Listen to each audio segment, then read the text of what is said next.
Un pasteur vous répond, le podcast où Florent Varac répond à vos questions, envoyez à contact@toutpoursagloire.com.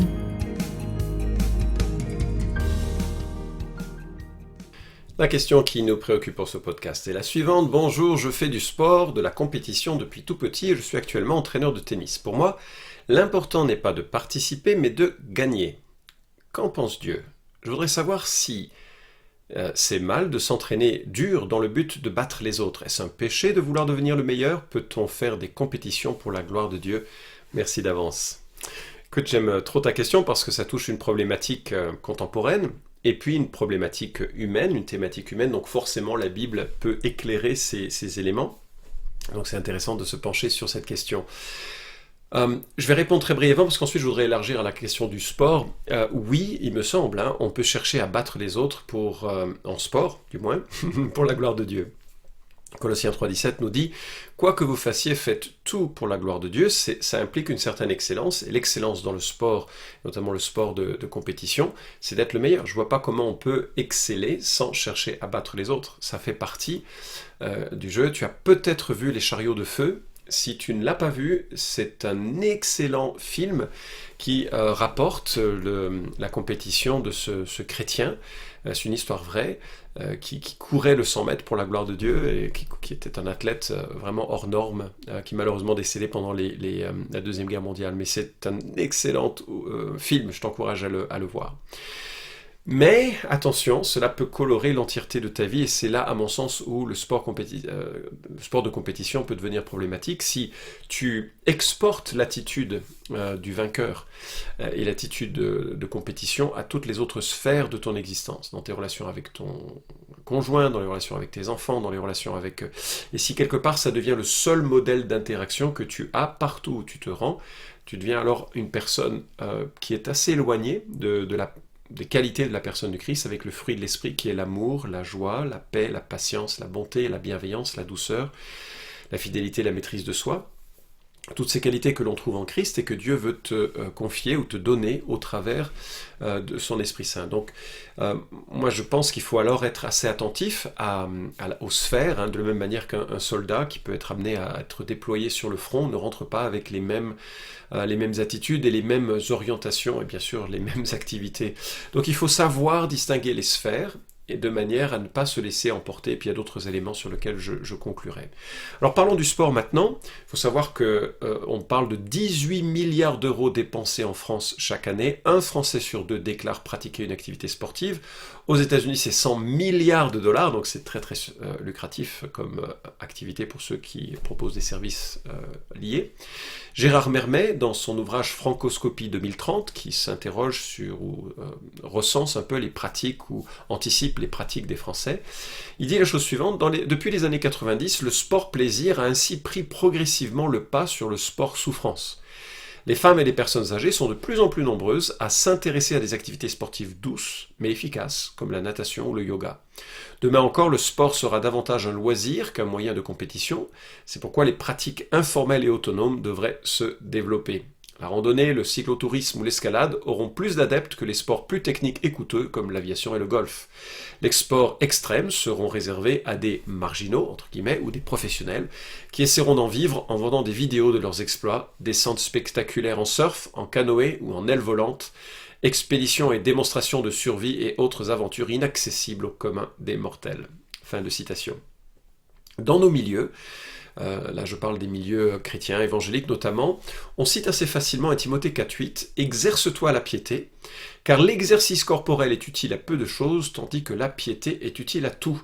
Elle a la promesse de la vie présente et de la vie à venir. » Fin de citation, on part de ce verset pour dire, vous voyez, le sport, c'est pas vraiment quelque chose que Dieu encourage, c'est utile à peu de choses.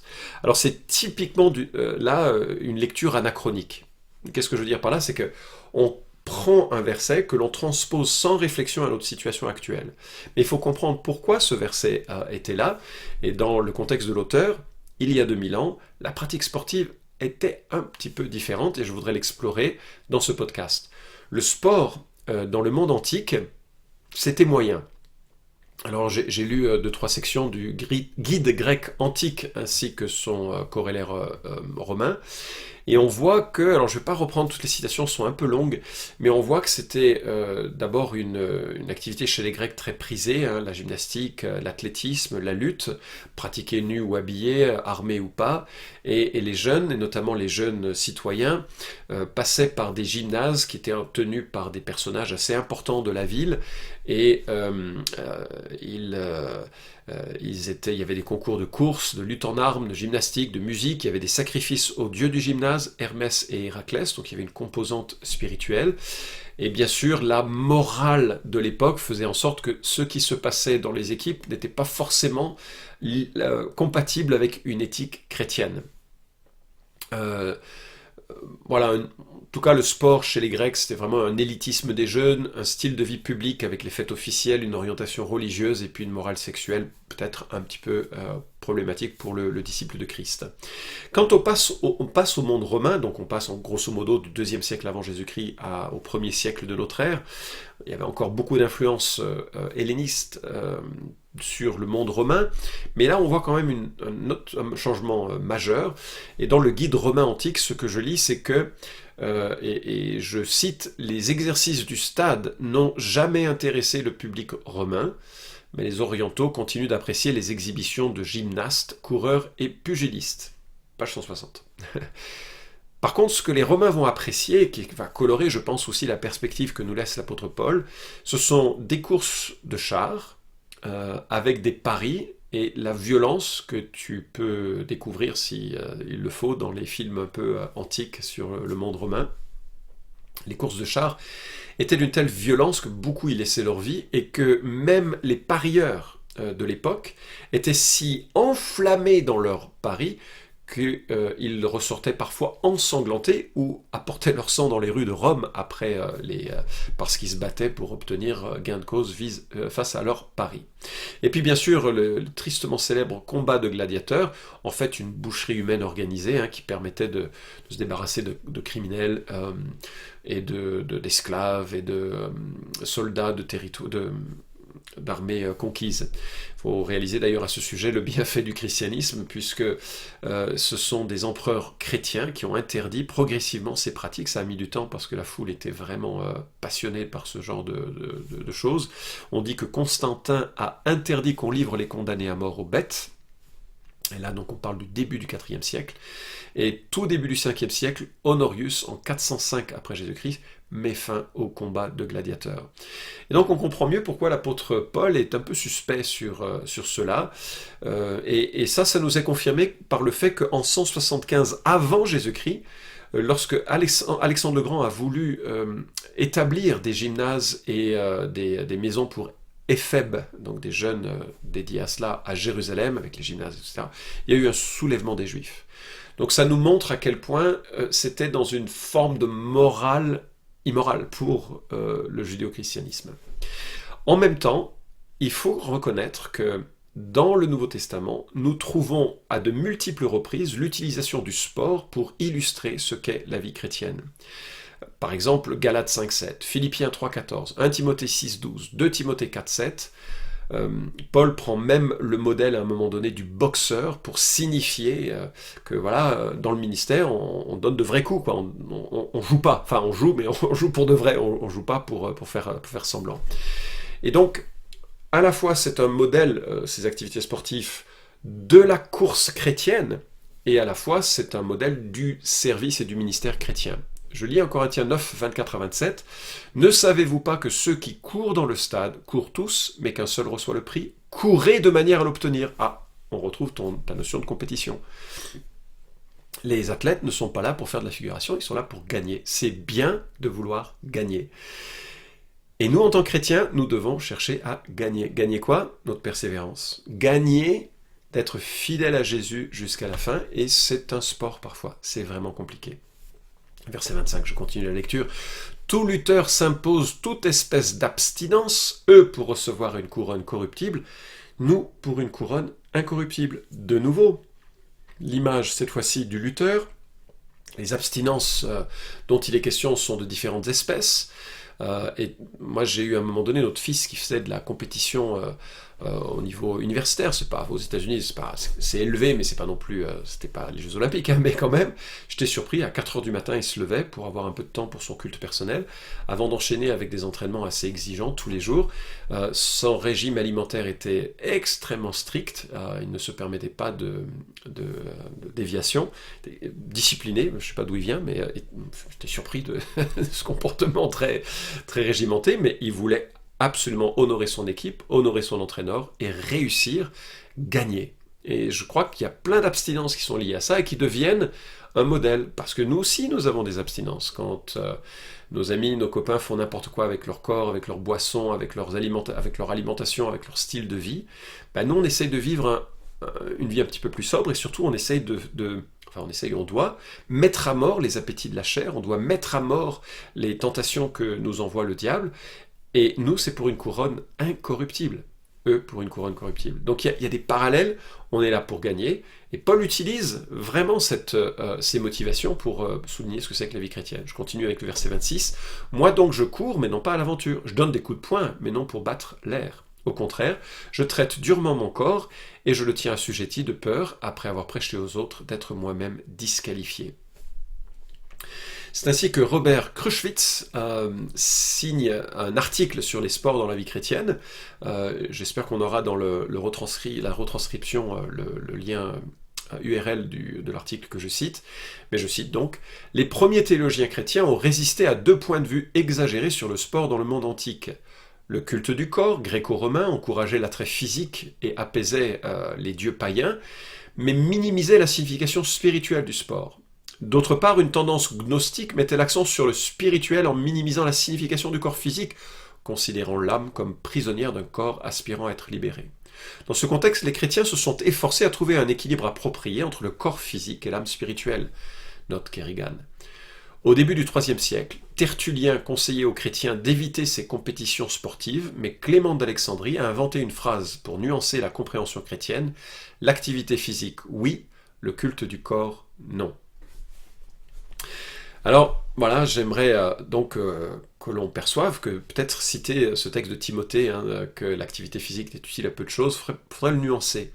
D'abord parce que les hommes et les femmes de l'époque n'avaient aucun tracteur ni aucun vélo assisté. Et donc toute l'activité quotidienne était une activité physique. Les gens étaient musclés, les gens étaient forts, ou bien ils étaient malades et mouraient malheureusement bien trop jeunes et bien trop vite. Leur vie était sportive. Et dans une civilisation comme la nôtre, beaucoup plus sécularisée, sédentarisé, merci, beaucoup plus assis sur des chaises constamment, c'est nécessaire de faire du sport, ne serait-ce que pour des raisons de santé. Alors après, nécessaire, ça c'est à voir aussi en fonction de ce que l'on peut faire. Alors, quelques marqueurs. Il me semble que la pratique de la compétition est une excellente forme d'apprentissage de la discipline, comme d'ailleurs peut l'être l'apprentissage d'un instrument de musique ou d'une langue étrangère. Et c'est bien quand des parents encouragent un enfant, puis perçoivent aussi s'il est plus du côté artistique ou plus du côté physique, parce qu'ainsi on va apprendre la persévérance, on va apprendre à dépasser la souffrance, on va apprendre à atteindre des objectifs, on va apprendre à travailler ensemble, c'est le cas notamment des sports collectifs, on va apprendre à respecter des règles, et on va apprendre à aller jusqu'au bout de soi. Je trouve que c'est une excellente chose. Ça ne doit pas être la seule chose qu'un enfant apprend, parce que c'est pas ça l'éducation. L'éducation, c'est de comprendre comment aimer Jésus et comment Jésus peut faire de notre vie quelque chose d'utile et qui soit beau, racheté et utile à la société. Mais bref, ça c'est un autre sujet. Et à ceci, on peut aussi ajouter d'autres éléments qui sont particulièrement adaptés à ceux qui ont la foi dans l'apprentissage de la compétition. On apprend les vertus de l'encouragement mutuel, l'encourager son équipe, encourager en tant qu'entraîneur. J'imagine que si tu es coach de tennis, tu sais que certains marchent mieux avec la carotte qu'avec le bâton, même si le bâton doit être jamais humiliant. Ça, je crois que c'est une notion, une ligne de démarcation que le chrétien ne doit pas franchir. On apprend aussi l'humilité par l'acceptation de la défaite, à rebondir aussi, comme Pierre a pu apprendre à rebondir après son propre péché. On apprend la maîtrise de la colère et de l'injustice, quand notamment des règles injustes prévalent dans une situation de compétition. Mais comme je l'ai dit en début de podcast, le risque d'une compétition à haut niveau, c'est d'exacerber certaines tendances qui sont associées à ce jeu. Et moi, je pense qu'il faut faire attention à ces dangers, trouver sa valeur et son identité dans sa performance. Nous ne nous mesurons qu'à la grâce de Jésus et à son acceptation. C'est ça notre identité. Donc c'est de cette identité que nous vivons sereinement. Ce n'est pas de notre capacité à être le meilleur. Être le meilleur, c'est un appel, une vocation, et c'est totalement légitime, mais c'est pas une identité. Deuxième danger, c'est de ne pas séparer les sphères de vie et transférer l'attitude du conquérant à d'autres relations humaines. Un homme, une femme qui ferait ça serait très seul dans son monde, ou alors aurait besoin de compagnons très, très compréhensifs et de vrais supporters en quelque sorte. Et donc l'humiliation des adversaires, ça me semble contraire à l'éthique, et je crois qu'il y a là quelque chose de l'ordre du témoignage dans la manière dont on gère à la fois la victoire et la défaite. Mais ce que je dis de l'athlète doit aussi se reporter sur la population. Je remarque avec Gérard Mermet, je reprends la citation de son ouvrage Francoscopie 2030, il dit « Les grandes compétitions constituent les temps forts de la vie collective. Si la réussite d'un champion est un événement, l'exploit d'une équipe nationale revêt une importance encore plus grande. Ainsi, les titres obtenus par les Bleus à la Coupe du Monde de football en 98 et 2018 et à l'Euro 2000, leur qualification pour la finale, etc., sont restés des moments marquants pour la nation tout entière, même parmi ses membres les plus réfractaires au sport. À l'inverse, les Français réagissent mal aux échecs de leurs équipes. » Je me dis là, il y a peut-être une situation aussi similaire, c'est qu'en élevant les vainqueurs de cette manière et en vivant leur défaite de cette manière, il y a une forme de transfert de notre identité et de notre valeur sur les équipes, et ça me semble être un problème. Alors je vais terminer avec un témoignage et puis un passage biblique. Un témoignage, je ne suis pas un sportif, un grand sportif. Je peux même peut-être dire je ne suis pas sportif, je ne sais pas. J'aime beaucoup le volley et je fais un petit peu de sport. J'ai quelques soucis d'articulation maintenant qu'il faut que je sois un petit peu prudent. Mais un jour, je crois que j'arrivais 48 ans, 49 ans, et il y a un cher ami de l'église qui m'a proposé de faire les 10 km d'une ville adjacente à Lyon. Et je me suis dit, ah ouais, c'est une bonne idée. Et me rendant pas du tout compte de ce à quoi je m'engageais. Et il m'a dit, bah voilà, écoute, entraîne-toi, c'est dans 2 mois, et puis on va la faire ensemble. Donc je me suis entraîné, je crois que je suis sorti 2 fois faire 500 mètres en courant, puis je me suis dit, ça va, je suis prêt. Et je suis arrivé à cette compétition, où il y avait pas mal de monde, et puis lui, qui était vraiment un habitué du sport, m'a dit, bon écoute Florent, tu vas me suivre, parce que d'abord, tu vas faire combien? Alors moi, j'avais regardé sur le net ce à quoi je pouvais m'attendre à mon âge, n'est-ce pas? Et je crois que c'était de l'ordre entre 50 et 54 minutes, j'ai de mémoire, mais je suis pas maintenant certain. Donc je lui dis, écoute, entre 50 et 54 minutes, il me dit, d'accord, tu vas me suivre. Alors je lui dis, non, je vais pas te suivre, moi, toi t'es un pro, faut que tu décolles, moi je vais faire ce que je peux. Et non, je me suis engagé avec toi, tu m'as dit que tu voulais faire entre 50 et 54 minutes, tu vas me suivre. Moi je vais te rythmer ta course.